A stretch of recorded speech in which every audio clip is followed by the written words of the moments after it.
World building is amazing. It makes my head spin. Woohoo, look at that, ear spinning. I mean, what? I made a mistake? Seriously? Did I? Oh no! Here are some of the more common mistakes we world builders make when we get into the dangerous territories of world building. Before you build your ass off, try not to sit on the hot pieces of coal I'll be mentioning in today's video. My name is Jesper and I'm a Danish best-selling fantasy author. This channel is all about giving you inspiration to master your craft and create fantasy that will truly immerse your audience. Make sure to subscribe to receive a notification every single Monday as I release a new video. Alright, let's get into it. World building is cool. It's very cool, in fact. Those who aren't involved in fantasy will have no clue what the heck I'm talking about, but I'm not talking to those guys, so who cares? While world building is fun, it can also provide some challenges. World building disease is one of them. Your doctor probably won't know what world building disease is. If he does know, then he's pretty cool.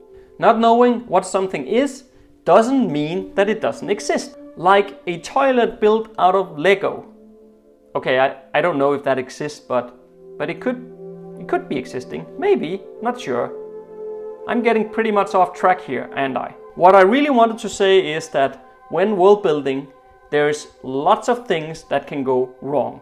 And I picked out the ones that I see most often. The following is a list of what you should avoid.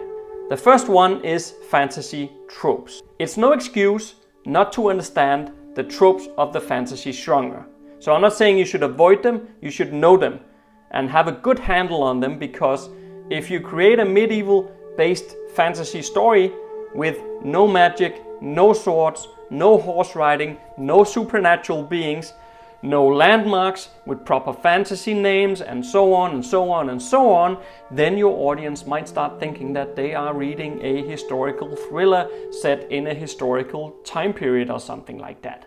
I don't know about you, but that would pretty much piss me off. If I'm intending to read fantasy, you better give me some fantasy. Just make sure that your world building delivers on expectations. Okay? The second mistake is when the world doesn't feel realistic. It's a fantasy world and weird shit is probably going on. But that doesn't mean that you don't have to set it up so that your audience can buy into it. There's a lot to cover here, but I'll boil it down to 3 sub-points you need to be aware of if you want your world to feel realistic. And the first one is to understand that a character who lives in this world, well, he or she is not really alive, but you get what I mean. Characters who have spent their entire lives in this place won't go around explaining how things work. I get that we have to signal this information to our audience somehow, but it feels awfully unrealistic if the character is explaining to the blacksmith how magic swords can't really be forged because of how the magic system actually works in this place. I'm sure that the blacksmith already knows this stuff. He's a blacksmith after all. If he doesn't know, I think he should find himself another occupation. Instead, your characters need to behave realistically, and what happens should make sense. You have to use other tricks then. Perhaps the character explains something to a child, or he recognizes a familiar feeling, so you need to be creative about it when you need to tell these details to the reader. The second thing is that will make your world seem unrealistic is if you're breaking your own rules. But I need the hero to be able to climb walls to make the ending work. Otherwise, it's simply not cool. It's not what I envisioned. I don't care. Honestly, I don't. If you've established that this is not a Spider-Man story, and there's also no magic that will allow characters to climb on walls, guess what?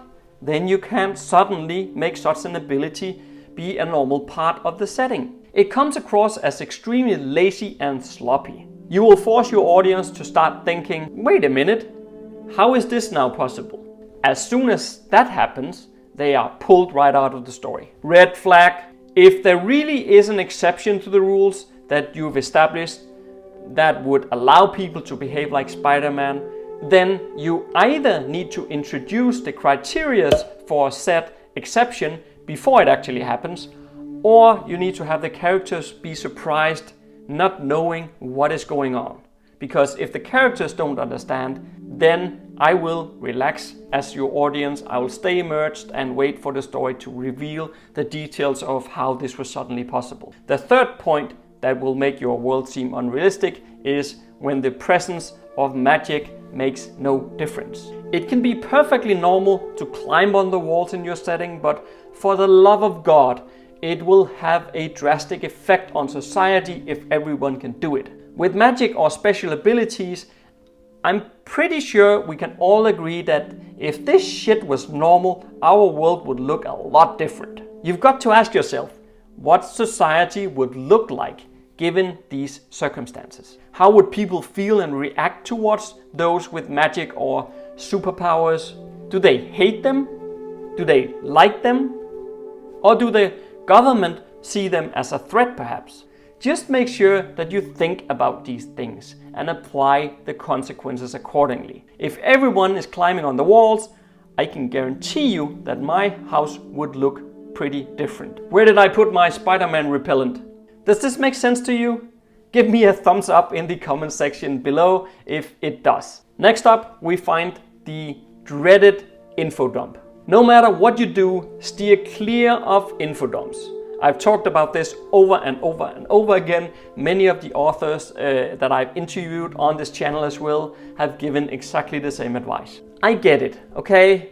We are world builders and we love to figure out the entire history of our world. And that's fine. Knock yourself out.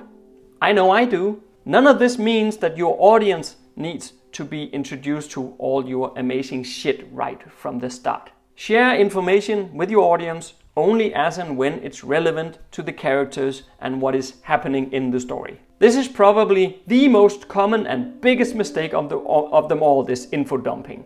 This certain need to explain everything up front. I spent all this time to build the world, so I better use it, right? Do you recognize that feeling?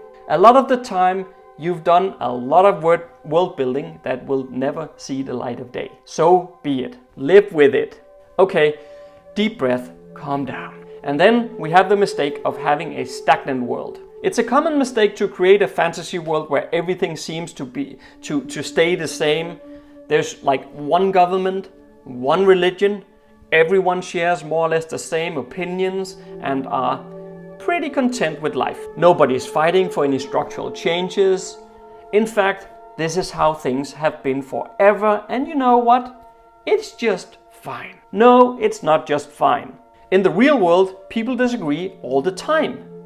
Things change and evolve, keepers of power comes and goes, and as they do, changes follow in the wake. Cause and effect are often overlooked.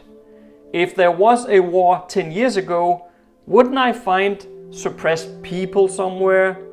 Perhaps a rebellion brewing somewhere, maybe some widows. You don't have to go overboard, but subtle hints goes a long way to show your audience that there is more to this world than what you may think. It just makes everything believable.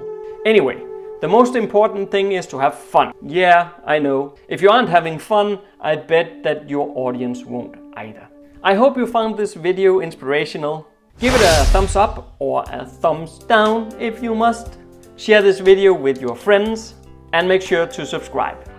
I will be back with a new video next Monday. I also have a full fantasy novel which you can download for absolutely free.